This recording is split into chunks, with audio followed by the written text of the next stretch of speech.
आप अगर एक यूट्यूबर है या कंटेंट क्रिएटर है, क्या आप लोग के ऊपर भी income tax act and GST act applicable होता है या नहीं होता है? चलिए समझते हैं। पहले समझते हैं कि इनकम टैक्स एक्ट एप्लीकेबल होता है या नहीं होता है। इसका आंसर है yes, income tax act applicable होता है। अगर एप्लीकेबल होता है तो जो इनकम को कौन सा हेड में दिखाना होगा एंड उसके लिए कौन सा आईटीआर फाइलिंग करना होगा, चलिए समझते हैं। उस उसके लिए पहले आप लोग को समझना होगा कि आप एक फुल टाइम कंटेंट क्रिएटर है या पार्ट टाइम कंटेंट क्रिएटर है।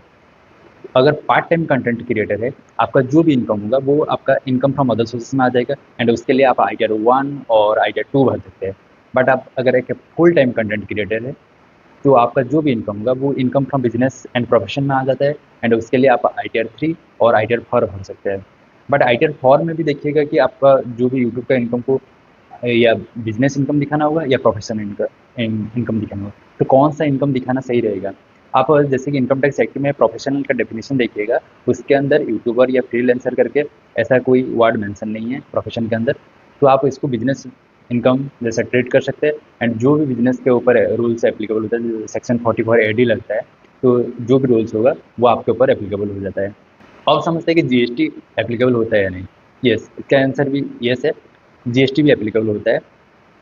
आपका जो साल भर में अगर ग्रॉस इनकम या जो टर्नओवर भी बोल लीजिए, अगर 20 लाख से ज़्यादा है तो आपको जीएसटी रजिस्ट्रेशन करना मैंडेटरी है एंड आपके ऊपर जीएसटी का रूल्स रेगुलेशन सब आपके ऊपर एप्लीकेबल हो जाता है।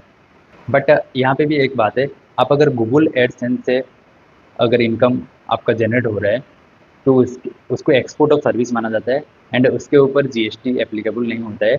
आपको सिर्फ लेटर ऑफ अंडर एलयूटी जो लेटर ऑफ अंडरटेकिंग है जीएसटी डिपार्टमेंट से लेना होगा एंड आपको उसके ऊपर किसी भी तरह का जीएसटी पेमेंट नहीं करना है। सो वीडियो अगर आप लोग को इन्फॉर्मेटिव लगा होगा तो लाइक करिएगा, comment, share and subscribe to my YouTube channel. Thank you so much.